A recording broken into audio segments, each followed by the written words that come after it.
Alléluia. Amen. Que Dieu nous bénisse. Amen. Nous allons ce matin partager cette exhortation, cette prière.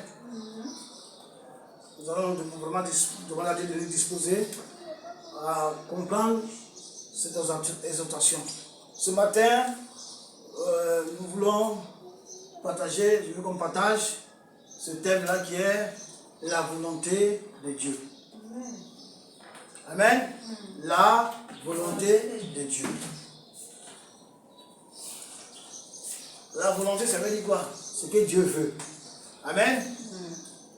La volonté de Dieu, c'est qu'est-ce que Dieu veut. Amen. Alors, la volonté de Dieu est la chose la mieux recherchée pour un chrétien. La chose la plus importante pour le chrétien qui doit chercher, c'est la volonté de Dieu. Amen. Que ce soit à l'église ou que ce soit dans le monde, que ce soit à l'endroit où nous sommes, nous devons toujours chercher la volonté de Dieu. Amen. Et nous allons voir ce matin quelles sont les volontés de Dieu. Donc, il y a la volonté de Dieu pour l'homme. Amen. Et il y a la volonté de Dieu pour le chrétien, d'une manière particulière. Amen. La plupart des enfants de Dieu attendent la dernière minute pour chercher la volonté de Dieu.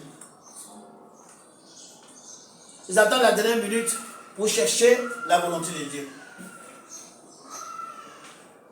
Or, lorsqu'on est chrétien, c'est pas lorsque on veut demander quelque chose à Dieu ou lorsque on a envie de quelque chose qu'on cherche la volonté de Dieu. La volonté de Dieu, on la cherche dès le début. Amen. Ça, c'est la volonté pour l'Église, pour les chrétiens. Et il y a la volonté de Dieu pour chacun de nous, nous chrétiens. Nous sommes dans l'Église. Dieu demande à chacun de nous une œuvre. Dieu demande à chacun de nous quelque chose que nous devons faire, que Dieu veut que nous fassions. Ça, c'est la volonté particulière pour chacun de nous. Toi, tu es femme au foyer. Toi, tu es un fonctionnaire, un ouvrier dans le monde. Toi qui es pasteur, toi qui es évangéliste, prophète, toi à qui Dieu appelle à un ministère, tu dois savoir cet appel. Qu'est-ce que Dieu veut que tu fasses? Quelle est la volonté de Dieu dans ce ministère où Dieu t'appelle? Quelle est l'opération ou comment tu dois opérer dans ce ministère? Si tu es femme au foyer, qu'est-ce que Dieu veut de toi concernant la conjugation de ta vie conjugale? Qu'est-ce que Dieu veut de toi étant mère, maîtresse de maison?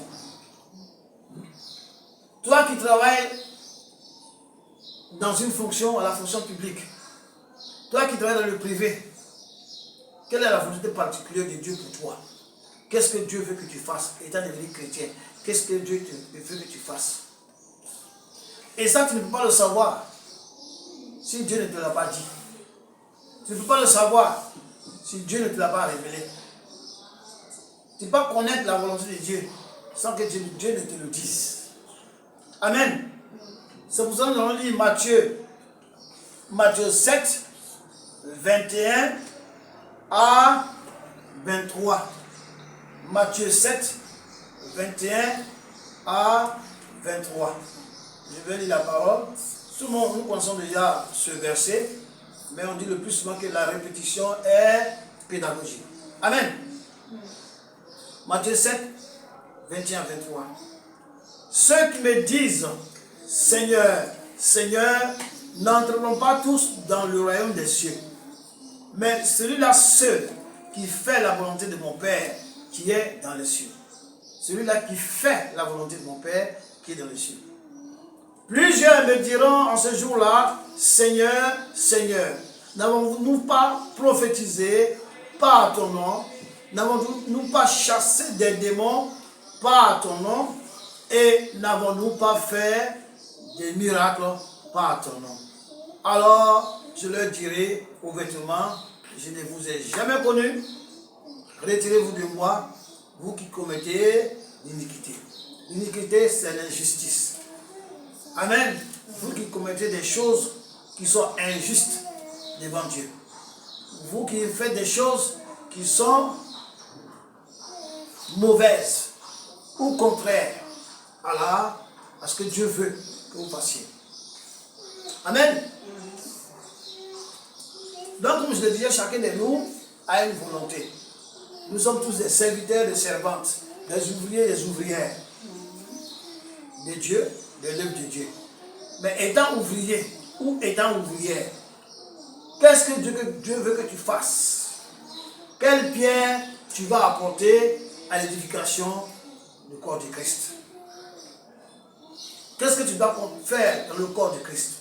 Amen. Donc, il y a ce que Dieu veut pour les hommes et il y a ce que Dieu veut pour toi seul. Vous pouvez être une ou deux, trois personnes dans une maison, mais le père de famille ne vous demandera pas, vous tous, de faire la même chose. Il dira à une personne, va balayer. Il dira à l'autre, va au marché. Il dira à l'autre, va cuisiner. Il dira à l'autre, sors, va chercher la nourriture. Amen. Chacun ne fait pas la même chose. Demain, dans la maison de Dieu, la volonté particulière de Dieu pour chaque personne est quoi? Il faut le savoir, Dieu a une volonté. Amen. Donc, pour faire la volonté de Dieu, il faut la connaître avant. Pour savoir ce que Dieu veut, et puis faire cette volonté-là, il faut la connaître. Amen. Mais comment tu vas la connaître? Cette volonté doit être cherchée. On la cherche. Amen. Et il faut chercher la volonté de Dieu pour la connaître. Amen.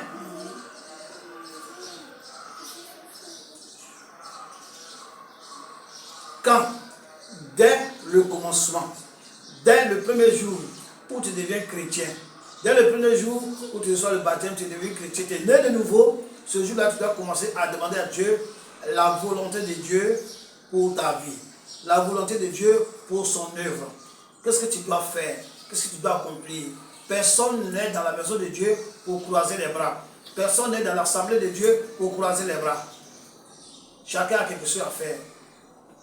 Plus petit qu'il soit-il, ou plus grand qu'il soit-il, quelqu'un a quelque chose à faire.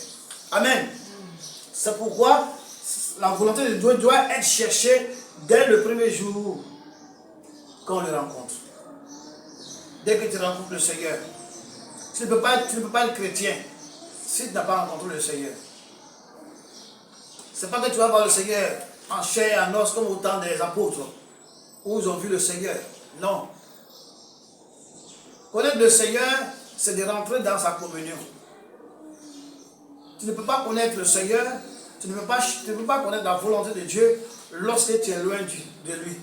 Lorsque tu n'es pas un avec lui. Communion, c'est l'union commune. Amen. Dans la maison, ce n'est pas tout le monde qui connaît la volonté du père de famille. Ceux qui connaissent ce que le père de famille veut, c'est ceux-là qui s'approchent de lui.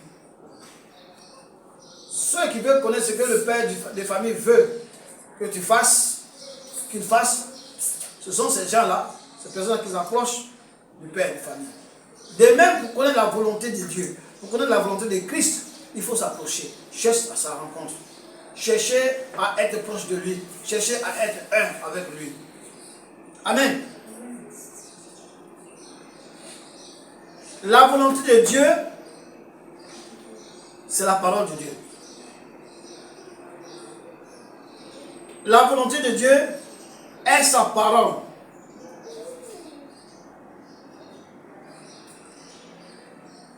Et notre vie doit être conforme à la parole.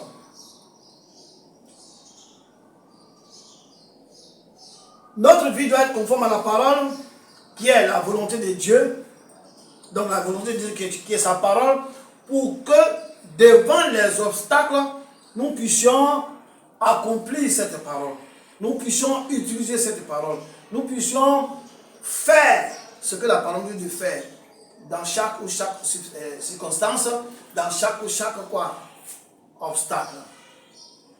Donc la première volonté de Dieu, c'est sa volonté. Amen. Et sa volonté, c'est sa parole.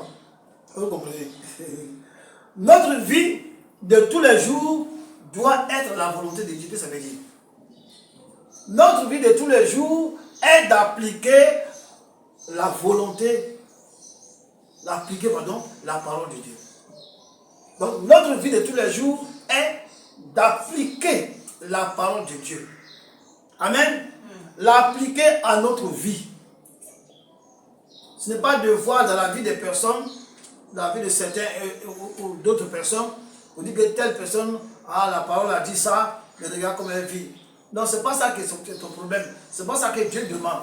Dieu te demande à toi personnellement que chaque jour, tu vives et appliques la parole de Dieu. L'appliquer à soi-même. L'appliquer dans ta vie. Ce qui signifie que notre vie de tous les jours doit être la volonté de Dieu. Doit être la parole de Dieu. Amen. Donc, il y a deux sortes de paroles. Il y a la parole Logos, qui est la Bible, la parole de Dieu écrite, et qui est le livre. Amen. La Bible n'est pas la parole de Dieu. La Bible est la parole de Dieu écrite. Donc, dans la Bible, on trouve la parole de Dieu. La Bible même n'est pas la parole de Dieu. Amen. Parce que la parole de Dieu, c'est une personne. Amen. La parole de Dieu, c'est une personne. Et la parole de Dieu, c'est la personne de Christ. Donc, la Bible n'est pas Christ. La Bible, c'est un livre. Bible, ça veut dire livre. C'est un livre dans lequel il est écrit la parole de Dieu. Amen. Donc, si tu veux connaître la parole de Dieu, tu prends la Bible et tu lis et tu l'étudies, tu connais la parole de Dieu. Mais la Bible même n'est pas Dieu. La Bible n'est pas la parole de Dieu. Parce que nous savons que la parole de Dieu, c'est Jésus. Amen. Et la Bible n'est pas Jésus. Alors, il y a beaucoup de personnes, lorsqu'elles vont se coucher, lorsqu'elles vont dormir, elles prennent la Bible, elles ouvrent la Bible, ou bien elles mettent ça comme oreiller. Et elles se disent que lorsqu'elle va mettre la tête sur cette Bible dormir, la nuit, elles n'auront pas de cauchemar. La nuit, elles n'auront pas ça. Non, il n'y a aucune puissance. C'est un livre quelconque. Il n'y a aucune puissance dans ça. Mais la puissance va s'exercer dans ta vie si tu lis ce qui est écrit. Et lorsque tu connais ce qui est écrit, tu la mets en pratique. Et la parole qui est en toi, le Saint-Esprit qui est Jésus, qui est la parole qui est en toi, il va utiliser ce que tu as lu, ce que tu crois et que tu mets en pratique. Lui va t'aider maintenant à mettre ça en pratique. Donc, le Saint-Esprit, c'est la parole de Dieu. Le Saint-Esprit, c'est Jésus lui-même. Et le Saint-Esprit, c'est Dieu. L'Esprit Saint. Le Christ, c'est Dieu. Donc, tant que tu as la Bible chez toi, tu vas bon la mettre sur ton chevet. Si tu ne la lis pas et que tu ne comprends pas de quoi il s'agit dans la Bible, tu n'auras aucune force, aucun pouvoir, aucune autorité, rien du tout. Amen. Donc la Bible, ce n'est pas, ne faisons pas, on dit la Sainte Bible. On dit la Sainte Bible. Moi, j'aurais mieux qu'on dise la Sainte Parole. Amen. La Sainte Parole, parce que la parole de Dieu est sainte. Mais le livre là, est-ce que c'est... Il y a quoi dessus? Qu'est-ce qui fait que le livre, c'est un livre? Est-ce que tu peux dire le saint livre de géographie? Mais le saint livre d'histoire? Non. Mais la parole qui est écrite, qui est dedans, qui est écrite, c'est cette parole-là qui est en toi. Et en mettant cette parole en pratique, la parole écrite, quand tu la mets en pratique, la parole vivante qui est en toi, qui est Christ qui est en toi, va agir avec toutes ses potentialités en toi. Agir avec toute la puissance qui est en toi. Donc, arrêtez de mettre les Bibles sous les oreillers.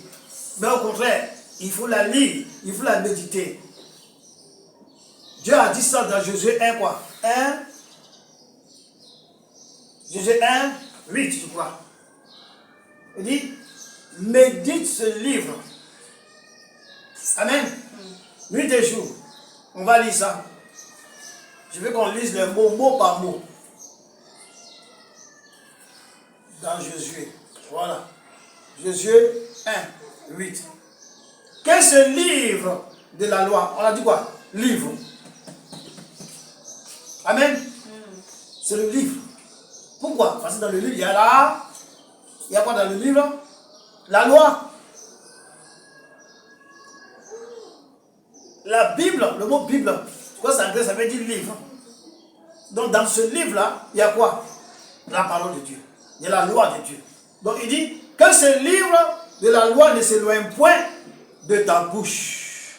Médite-le jour et nuit pour agir fidèlement selon tout ce qu'il y a écrit, car c'est alors que tu auras du succès dans tes entreprises, c'est alors que tu réussiras. Amen.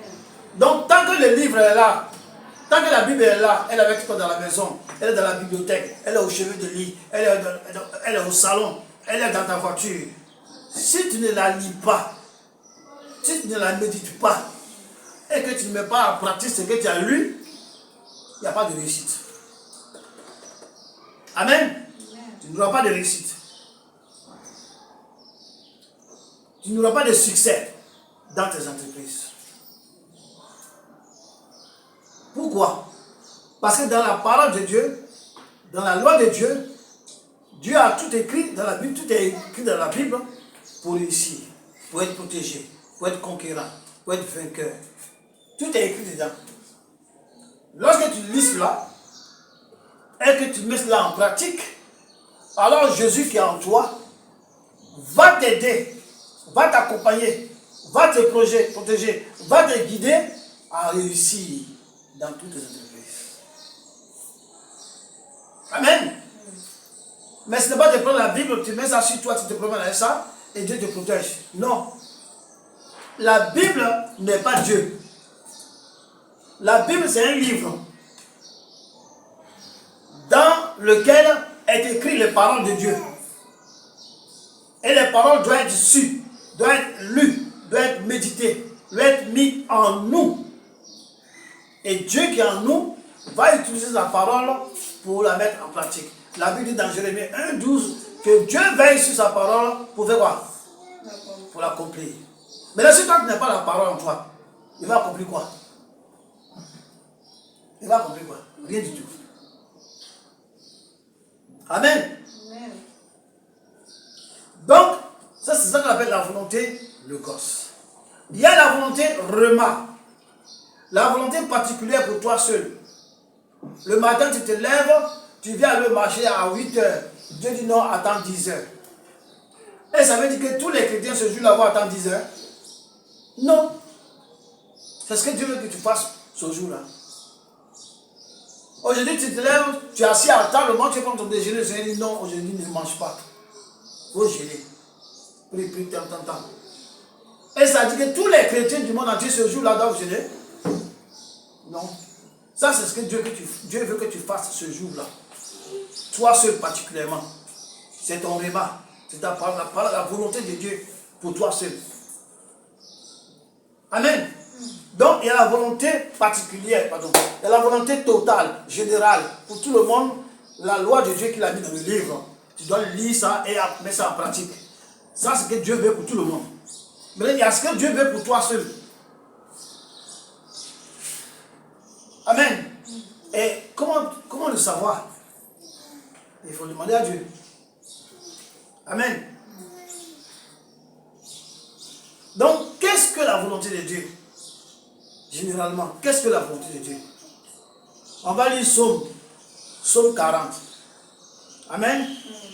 Psaume 40.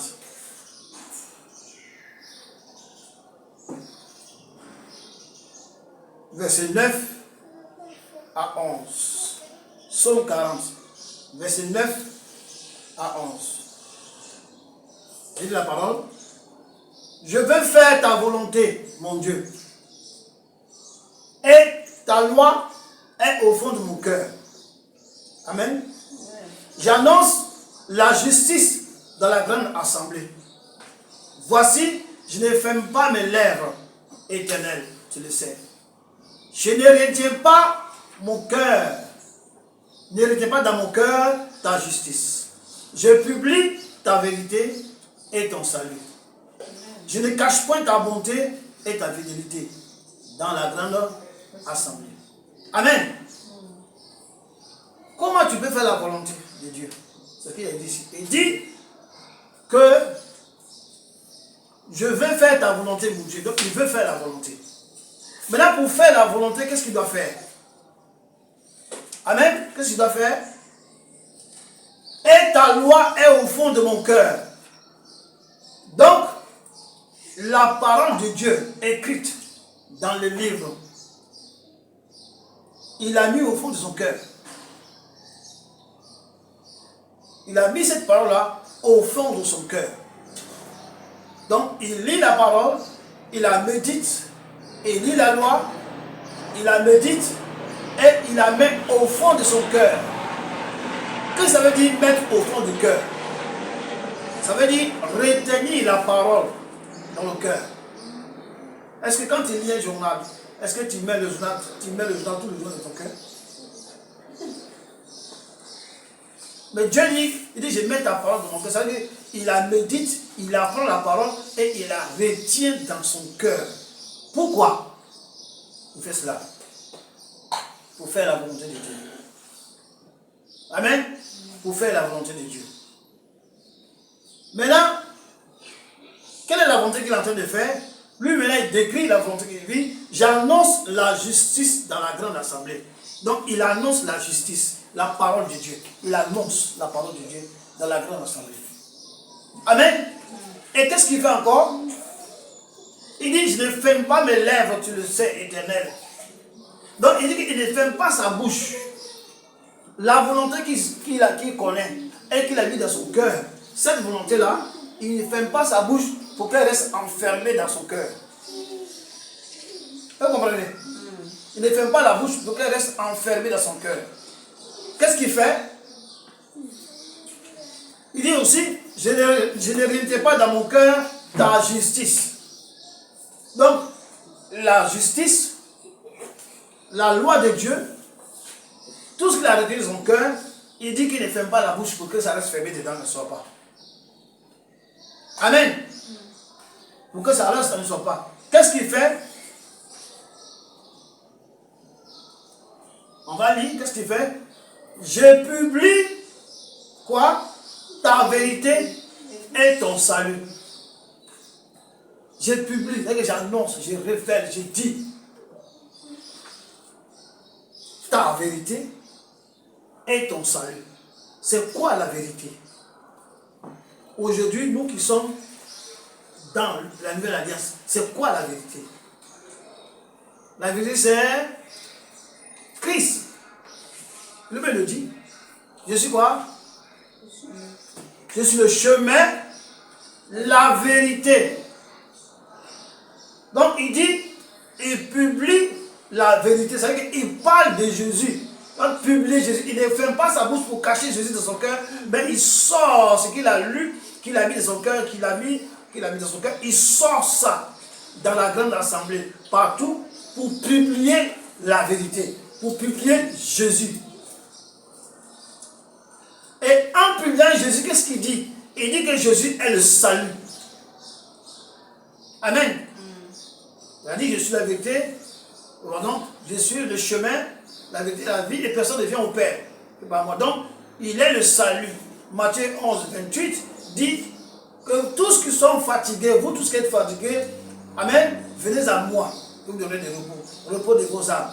Donc, il publie la vérité, qui est Christ, il parle de Christ, et en parlant de Christ, il annonce au monde que Christ est le salut pour être sauvé. Déjà dans l'Ancien Testament, David, il faisait ça déjà. À plus de raison, nous, aujourd'hui. Amen. Il dit, je publie ta vérité et ton salut. Je ne cache pas ta bonté et ta fidélité dans la grande assemblée. Donc il dit qu'il ne cache pas la bonté de Dieu. Ce que Dieu a fait pour lui. Ce que Dieu a fait pour lui. Combien de fois Dieu a été bon pour lui. Lui pécheur. Nous qui sommes pécheurs. Nous qui sommes quoi que ce soit. Dieu a été bon et il nous a rachetés. Donc il ne cache pas la bonté de Dieu. Amen. Il dit encore, il ne cache pas la fidélité de Dieu. Dieu est fidèle. Ne cache pas la vérité de Dieu. Dieu est fidèle. Amen. Amen. Donc, la volonté de Dieu est la parole de Dieu. Pas une connaissance intellectuelle, mais une connaissance spirituelle. C'est pourquoi il y a des chrétiens charnels et il y a des chrétiens quoi? Spirituels.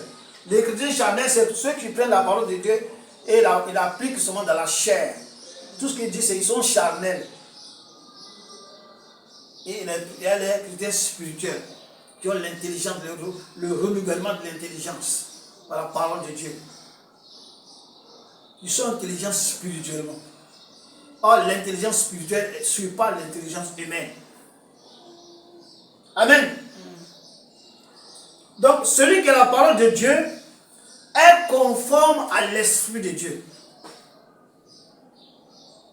Celui qui a la parole, celui qui a pris la parole de Dieu, qui l'a mis dans son cœur, qui l'a gardé dans son cœur et qui ne ferme pas la bouche, est conforme à l'Esprit de Dieu, est conforme à Jésus-Christ, est conforme au Saint-Esprit. En un mot, il devient un avec l'Esprit. Et quand il devient un avec l'Esprit, alors il peut connaître la volonté de Dieu. Alors il peut connaître la volonté de l'Esprit. Si tu es à 1000 lieues de Dieu, si tu es à 1000 lieues de Jésus-Christ, si tu es à 1000 lieues du Saint-Esprit, jamais tu ne pourras connaître la volonté de Dieu. Tu vas lire la parole, tu vas lire la loi, mais tu ne vas pas connaître de quoi il s'agit dans la loi. La loi que tu vois, que ce soit depuis l'Ancien Testament jusque dans le Nouveau Testament, de Genèse jusqu'à l'Apocalypse, la Bible, le livre dans lequel se trouve la parole de Dieu, parle de Jésus sous diverses formes, divers aspects. Amen. Oui. Donc, celui qui a la parole de Dieu, il devient un avec Dieu en esprit. Il devient un avec l'Esprit de Dieu. Amen. Amen. La volonté de Dieu, il faut la connaître pour la faire. Donc tu connais la volonté de Dieu et tu la fais et tu l'appliques. Amen. Pour faire la volonté de Dieu, comme je dis toujours, je répète encore, il faut la connaître.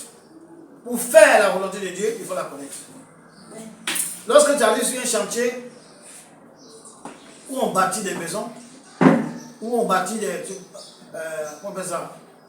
une maison, et que tu veux travailler là, qu'est-ce que tu fais? Tu cherches à avoir le chef des chantiers. Lui seul sait là où il a besoin d'ouvriers. Et lorsque tu le vois, il a dit, tu vois là-bas, on a besoin de briques là-bas. Tu vois là-bas, on a besoin du sable. Tu vois là-bas, on a besoin de l'eau. Et il te dit, va chercher l'eau, va chercher les briques, va chercher le sable. Tu ne viens pas comme ça et puis juste tu te mets dans la danse et tu commences à aider les gens à construire. Quand la maison sera prête, qu'on va récompenser les gens, toi tu n'auras aucune récompense. Tu vas dire, mais j'ai aidé à mettre les gens à mettre la peinture, on dit qu'il t'a appelé à mettre la peinture. Nous on avait déjà des peintres. Qui t'a appelé? Amen. Donc tu ne peux pas contribuer, tu ne peux pas te joindre à ceux qui construisent une bâtisse sans qu'on te dise ce que toi tu dois faire. Amen. Donc, pour faire la volonté de Dieu, il faut l'appliquer à soi-même. La volonté de Dieu qui est la parole, hein, il faut appliquer la parole à toi-même. Donc, en appliquant la parole à toi-même, l'Esprit, Dieu qui est en toi, il va prendre cette parole-là et te façonner. Il va prendre cette parole-là et te faire marcher de victoire en victoire. Il va prendre cette parole-là pour ta réussite. Il va prendre cette parole-là pour ton succès. Amen. Donc, il faut appliquer la parole à soi-même. Il ne faut pas avoir la parole, la garder à la maison. Après l'église, tu arrives à la maison, c'est que la parole, je veux dire, quand il dit après l'église, je veux dire après l'assemblée. Quand tu arrives à la maison, tu jettes la Bible là-bas, tout ce que tu as noté pendant le culte, tu jettes ça là-bas et tu fais autre chose. Non. La parole de Dieu, il faut l'avoir en soi et l'appliquer à soi-même. Amen. C'est très important, il faut le faire.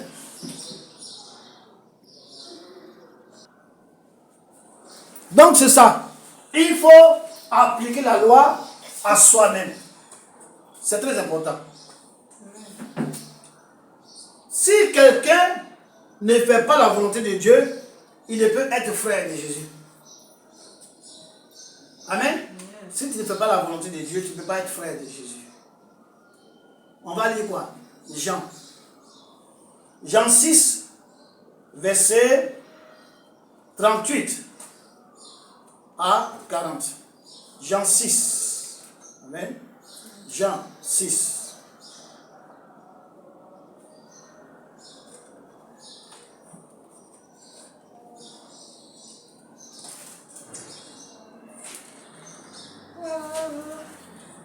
Jean 6, 38 à 40. Amen. J'ai lu la parole. Car je suis descendu du ciel pour faire non ma volonté, mais la volonté de celui qui m'a envoyé. Donc Jésus dit qu'il est venu sur la terre. Il n'est pas venu pour faire ce qu'il veut. Mais il fait ce pourquoi il est envoyé sur la terre. Et celui qui l'a envoyé sur la terre, il a donné une commission. Il a donné un travail à faire. Il a donné une œuvre à faire. Et c'est cette œuvre-là qu'il fait. Amen. Et il dit maintenant que, oh, la volonté de celui qui m'a envoyé, c'est que je ne perde rien de tout ce qu'il m'a donné, mais que je le ressuscite au dernier jour. Donc il dit que la volonté de celui qui l'a envoyé, c'est qu'il ne perd personne. Tous ceux qui vont venir à lui, vraiment, sincèrement, et qui auront gravé la parole dans leur cœur, qui auront reçu son esprit, et qui marcheront selon sa volonté, qu'il ne va pas les perdre. Et c'est ça que Dieu veut de lui. Donc il doit faire quoi? Œuvrer et gagner des âmes. Et ces âmes qu'il va gagner, Dieu dit, tant qu'il demeure dans la volonté de Dieu, alors c'est comment on appelle ça? Ces âmes qu'il a gagnées, il ne va pas les perdre. Ils ne les perdront pas. Amen. Donc, la volonté de Dieu aussi, c'est que quiconque voit le Fils et croit en lui ait la vie éternelle. Donc, quiconque voit Jésus, aujourd'hui, ce n'est pas voir, aujourd'hui, c'est entendre. Entendre. Amen. Même voir aussi veut dire comprendre. Voir, ça veut dire comprendre, le mot spirituel. Tu vois, mais tu regardes, mais tu ne vois rien. Donc tu regardes, mais tu ne comprends rien. Voir aussi veut dire comprendre. Donc quiconque voit le Fils, donc quiconque comprend la parole du Fils, a la vie éternelle. Et lorsqu'il va mourir, quand le Fils reviendra au dernier jour, il n'y a pas plusieurs jours, c'est O-A-U, le jour qui reviendra. Donc il n'y a pas deux venues, il n'y a pas deux enlèvements. Amen. Il n'y a pas deux enlèvements, il n'y a pas deux venues. Christ va revenir, il est déjà venu en chair. Il a été tué, enseveli, ressuscité, et il est monté, descendu des enfers, il est remonté, il est revenu sur la terre et monté au ciel. Il va revenir, comme les anges ont dit aux apôtres, lorsque Jésus montait, ils étaient en train de regarder le ciel, il a dit, pourquoi vous regardez le ciel? Que de la manière que vous l'avez vu monter comme ça, c'est la même manière qu'il va descendre. Donc il ne va pas descendre deux fois. Jésus vient une fois pour prendre son église. Donc il ne va pas venir premièrement pour prendre l'église invisible. Et il va revenir encore pour prendre les pour enlever. Non. Au dernier jour. Le dernier jour. Si on décompose au dernier jour, c'est à le. Amen. À le. Donc, à le dernier jour. Ce sont contrats, ça donne au dernier jour. Si c'était beaucoup, c'est comme à l'est. Amen. Donc ici, c'est à le, c'est au dernier jour. Donc la volonté du Père que Jésus-Christ enseigne la parole. Et ceux qui vont l'entendre, qui vont comprendre, lorsqu'ils vont mourir, au dernier jour, quand Christ va venir, il va le faire quoi? Ressusciter. Quelle est la volonté de Dieu pour nous? Pour chacun de nous. Donc la volonté de Dieu pour l'homme, amen, est que l'homme soit sauvé.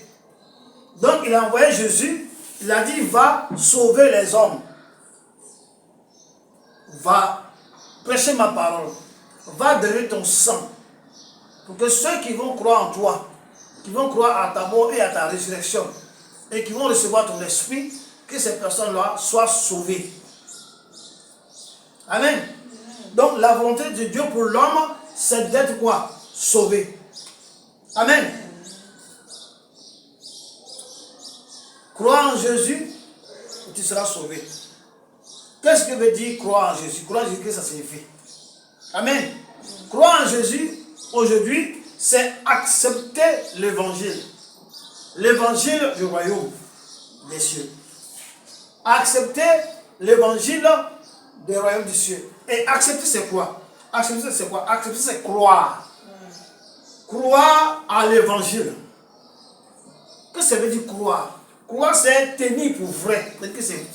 L'évangile, c'est vrai, c'est la vérité.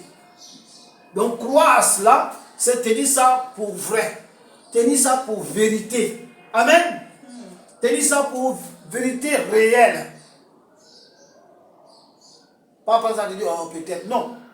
Croire à l'évangile de Christ, c'est croire que l'évangile est la vérité.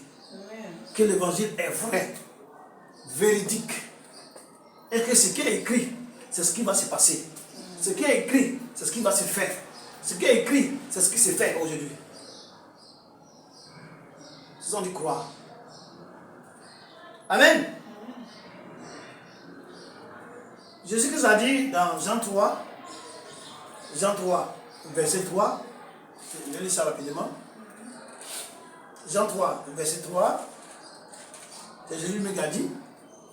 Jésus lui répondit, en vérité, je te le dis, si un homme n'est né de nouveau, il ne peut voir le royaume de Dieu. Si un homme n'est né de nouveau, il peut voir le royaume de Dieu. C'est la parole. C'est Jésus lui qui a dit ça. Donc si quelqu'un n'est pas né de nouveau, il ne va pas voir le royaume.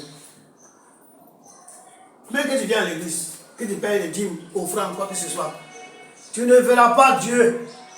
Tu ne verras pas son royaume. Amen. On saute au verset 5. Verset 5. Jésus répondit, en vérité, je te le dis, si un homme n'est né d'eau et d'esprit, il ne peut entrer dans le royaume de Dieu. Donc être né de nouveau, c'est quoi? un né d'eau et quoi? D'esprit. Parce qu'il a dit, si un homme est né de nouveau, le gars n'a rien compris. Il a décomposé maintenant. Il a expliqué. Il a tout ce qui était dans né de nouveau, il a disséqué ça. Il a séparé ça. Et il explique que si un homme est né d'eau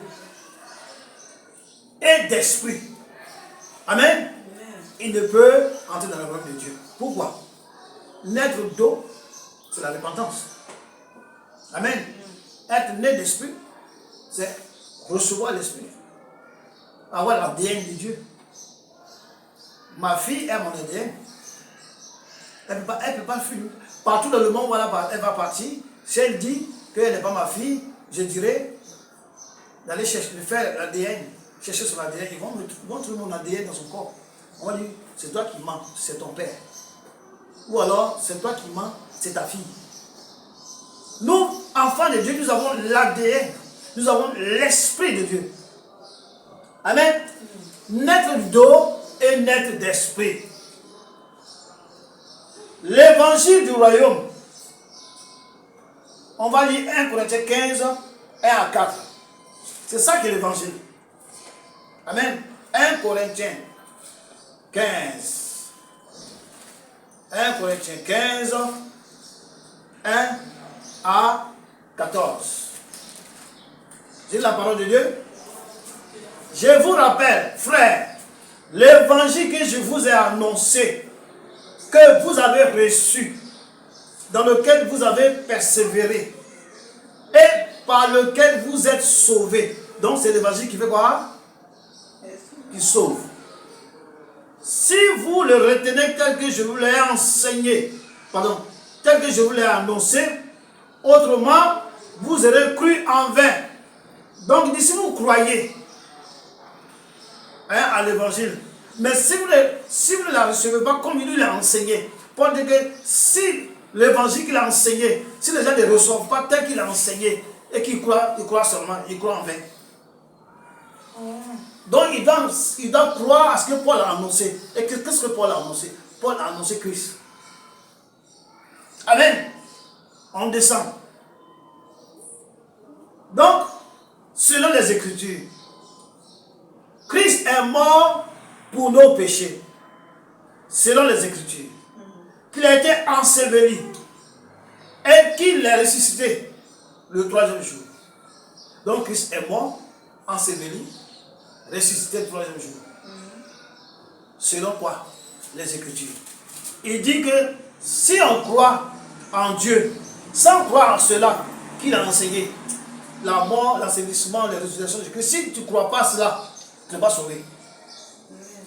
Parce que le salut vient dans le pardon des péchés et dans la réception de l'Esprit de Dieu.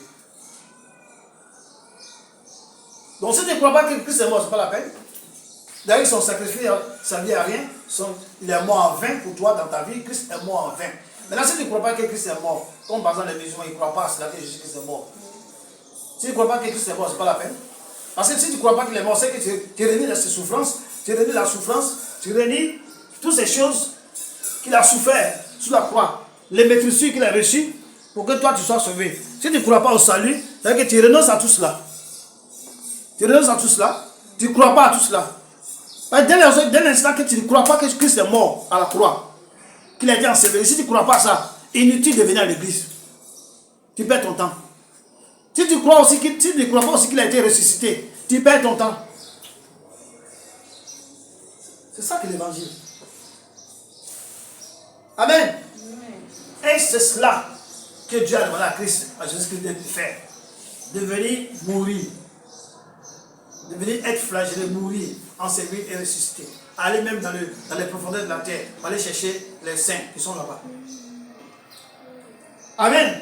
Voilà ce que Dieu lui a demandé. C'est ça qui était la volonté de Dieu pour lui.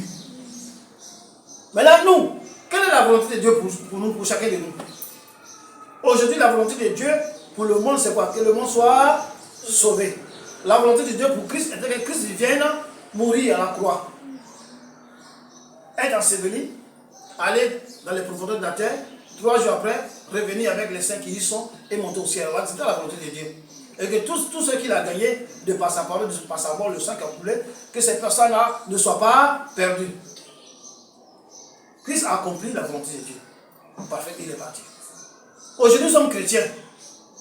Lui-même, Christ encore. Et lui demande sa volonté. Et nous, il a une volonté pour nous. Pour chacun de nous. Amen. Donc, Christ est mort, ressuscité, c'est la repentance. Quiconque veut aller au ciel au dernier jour doit faire la repentance.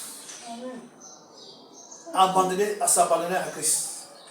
Abandonner sa volonté à Christ. Laisser sa volonté. Mourir en Christ. Passer par le baptême qui est l'ensevelissement. Après le baptême, passer par le baptême dans le Saint-Esprit. La résurrection.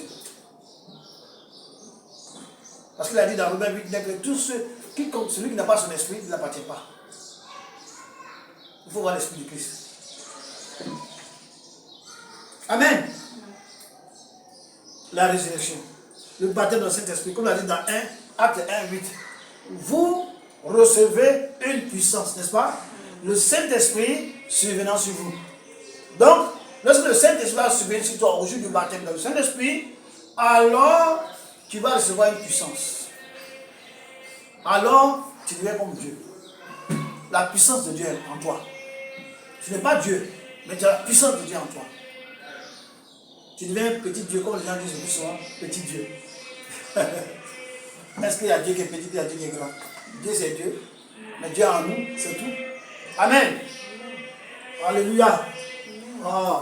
Donc, c'est ce qu'il s'agit. Amen. Donc, c'est de ça qu'il s'agit. C'est ça qu'il s'agit. Romains 8, verset 11. Lisons Romains 8, verset 11 et on va finir. Romains 8, verset 11. Romains 8, 11. Dites la parole. Et si l'esprit de celui qui a ressuscité Jésus-Christ d'entre les morts habite en vous, celui qui a ressuscité Christ d'entre les morts rendra aussi la vie à vos corps mortels par son esprit qui habite quoi? En vous. Donc si tu n'as pas de Christ, si tu n'as pas l'esprit de Christ, tu n'as pas l'esprit de Jésus, tu n'as pas le Saint-Esprit, au dernier jour tu ne seras pas ressuscité. Parce que c'est le Saint-Esprit qui va te ressusciter, qui est en toi, qui va te ressusciter. Amen. Tu ne seras pas ressuscité. Donc, la résurrection est conditionnée à la réception du Saint-Esprit. Si tu viens à l'église et que tu n'as pas le Saint-Esprit, tu viens à l'église et que tu ne cherches pas le Saint-Esprit, tu n'écoutes pas le Saint-Esprit, tu ne fais pas la volonté du Saint-Esprit, tu ne fais pas ce que le Saint-Esprit veut que tu fasses, c'est dangereux, c'est très dangereux. Donc, l'évangile, c'est la repentance, la mort avec Christ, l'ensevelissement, qui est le baptême d'eau, et la résurrection, qui est le baptême dans le Saint-Esprit. Et lorsque tu sors de toutes ces choses-là, tu reçois le Saint-Esprit. Et lorsque tu as le Saint-Esprit, au dernier jour, tu seras quoi? Ressuscité. Celui qui a ressuscité Jésus, au dernier jour, son esprit en toi, il va te ressusciter. Si tu as son esprit. Amen. Donc, il est possible de se repentir, d'être baptisé et recevoir le Saint-Esprit et aller au ciel. Amen. Maintenant, la volonté particulière, comme j'ai dit, Réma, c'est ce que Dieu veut que tu fasses, étant chrétien. La volonté de Logos, c'est ce qui est dans sa parole écrite, dans le livre. Amen. Sa parole qui est écrite dans le livre, Dieu veut que tu la lises, tu la mémorises, tu la gardes dans ton cœur, comme David l'a fait dans Psaume 40. Tu la gardes dans ton cœur, mais tu ne fermes pas ta bouche. Tu ne fermes pas ta bouche. Dans l'assemblée, devant tout le monde, à l'église. dans ton lieu de travail, parmi tes collègues, dans la famille, dans ton foyer, dans le véhicule, dans le train, dans l'avion, dans le métro. Tu ne dois pas fermer ta bouche. La parole que tu as gardée dans ton cœur, que tu as retenue dans le cœur, tu dois la sortir pour annoncer la vérité. Amen. Pour annoncer le salut. Voilà ce que Dieu veut de nous. Dieu veut qu'on fasse. Mais chacun doit le faire selon que Dieu, comme Dieu le veut. Amen. Dieu peut te dire, lève-toi, va évangéliser, va dans le village pour annoncer ma vérité, pour annoncer le salut. Dieu peut te dire, toi, va tel endroit. Dieu veut dire, fais certaines choses. Donc Dieu a une volonté particulière pour chacun. Il faut la chercher. Qu'est-ce que Dieu veut que tu fasses pour lui, pour son œuvre? Qu'est-ce que Dieu veut que tu fasses pour qu'au dernier jour, tu sois récompensé? Qu'est-ce que Dieu veut que tu fasses pour que tu sois agréable à lui? Qu'est-ce que Dieu veut que tu fasses? Qu'est-ce que Dieu veut que tu fasses? Que tu vas faire pour que tu sois l'homme ou la femme selon son cœur. Amen. Cherchons la volonté de Dieu et que Dieu nous bénisse. Amen. Soyez bénis.